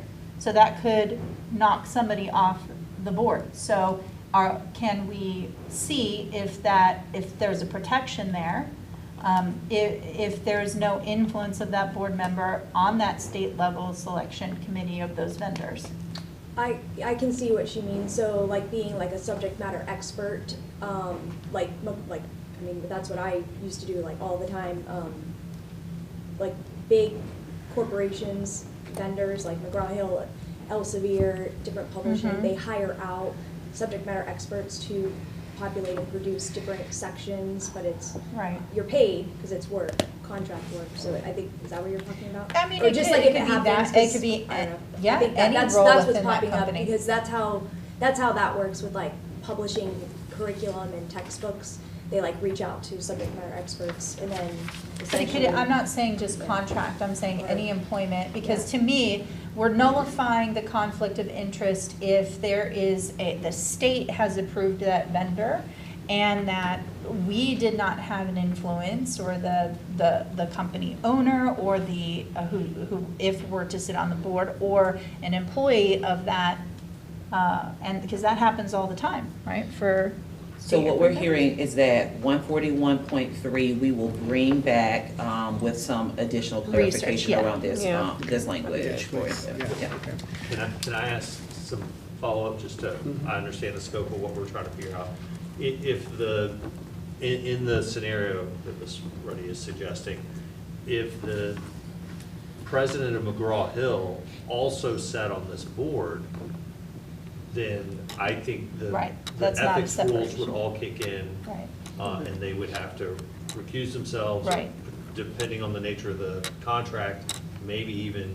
Because they're involved in getting that deal with the state. But you if I shouldn't were an even- employee, if I'm an editor of a textbook in McGraw-Hill Suite, Right, and you're not getting authorship credits, you don't have a direct financial benefit in correct. whatever is There's no selected. commission, there's no compensation directly tied to that approval of the vendor at this state level, or they're not getting a bonus if we choose that vendor's services or products. So, I think, if I'm understanding correctly, the situation that you're describing, there wouldn't be an extra layer of protection or a security blanket, but it also wouldn't be a detriment just due to the fact that the vendor was on the state-approved list. It So, would still come down to, does the board member are they in an ethical conflict situation?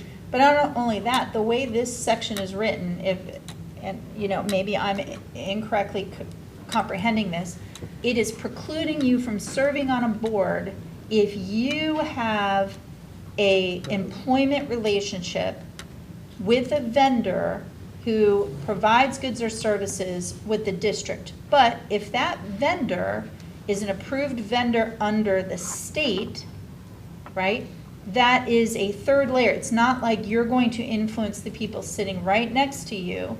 To me, there's a distance, right, there. I would like to know if that is acceptable, and if so, can that be clarified? Okay. I'll Okay, take a so look. is this, I'm just curious, is this something we would want, is this just for general clarification, or is this something we want to write into the policy? I'm advocating if that is allowed, then we write it into the policy, All right. because there could be people who might want to serve on the school board, but say, well, I'm a customer success manager at McGraw-Hill, so I can't, because they have my textbooks. but in their then we're office. getting into situations, though, I hear what you're saying, that they may not have any conflict per se because they happen to be whatever position you said they have. What happens, though, is once you become that school board member, and then you come to that point where there's a potential, even though you may have those positions you're saying that is not a decision-making employment at that time, now they're going to potentially lean on you because you are that school board member if you get elected. I agree they should still recuse themselves from any voting in purchasing or doing work with that or approving payments. But should that be the reason why people can't serve? Okay. So I guess we'll just bring back some more clarification There's a on lot of this different and scenarios. continue that conversation on this one then. And the last piece, if I can, Sure. that I would add to that is, candidates would have available to them, reaching out to the Commission on Ethics, so they could do their due diligence as a candidate before they ran a campaign or were elected. There are resources available to people in those positions that I'm not sure are policies. I think they'd be more likely to rule out state statute than what our policies. Would the board like to take a short break here? I would be Okay, honored so to we'll do take a that. 10-minute break.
Okay, so then oath.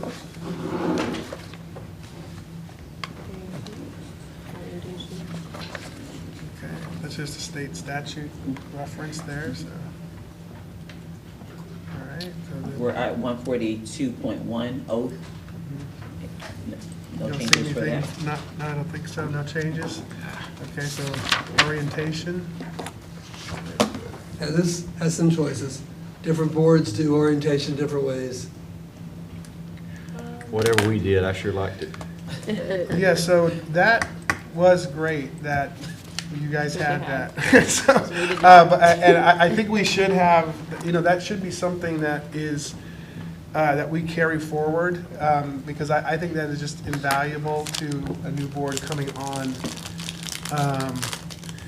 So are there options here, or is this just a general, how does it, just looking at this, Superintendent Moore, how does this look compared to what you put into place for the incoming board members? I would say when it looks at the options, at the superintendent, so the orientation part, I think we would keep that part under the new board member orientation program.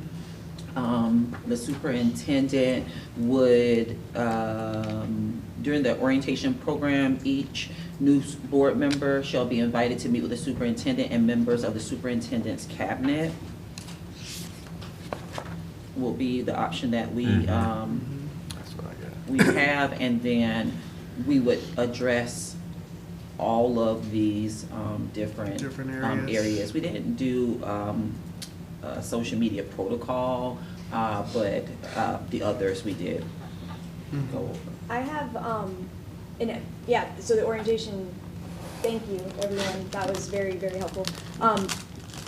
Would this be where, so if we had things to add to that, to kind of talk about? So the only thing that I thought was going to be in an orientation, and just, now, it's February, so it's done, but all of those, along with any ongoing lawsuits where payouts are still occurring or have concluded within the past year, should include a detailed history and context behind each case. Additionally, a list of board-approved action items requiring further action and or policy making, along with their background and discussion history from the past year and the date discussions occurred. And then, so school board members could, we could look up that date, because you can type in code words and find and watch recordings.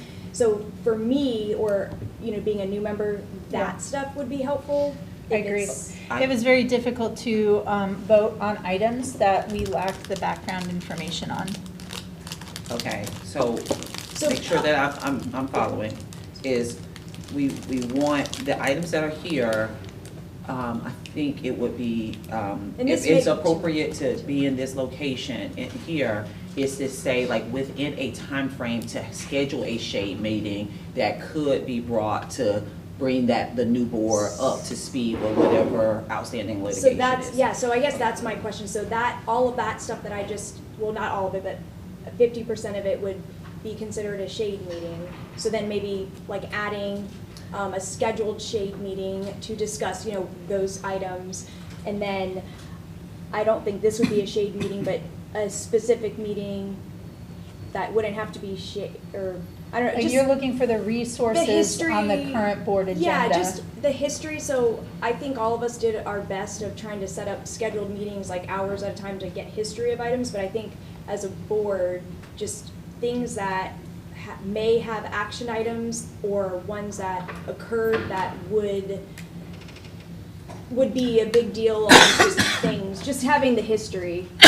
Could I just expand on that and maybe, the history, obviously, everything is public record. So all the past board actions, everything are going to be available. And while candidates are running, oftentimes they're attending board meetings and staying up. Oh, yeah, I But was. if I'm trying to see what you're going for here, is let's just say that there was an agenda item that the previous board was working on but hadn't voted on yet. Yes. So that you could get up to speed with those, where everything was, and so that when you take office, you're likely going to have a vote at that next meeting, that you had some briefing from a district level on what discussions were there, or at least to be pointed to the agendas, and does that sound more a lot what you're Yeah. talking about here? But I did look up some of the agenda minutes, and it would only say, it didn't add, like, the discourse or the debate that happened, right? It was just, oh, these were discussed, this was decided, or in a workshop, it was these people presented. So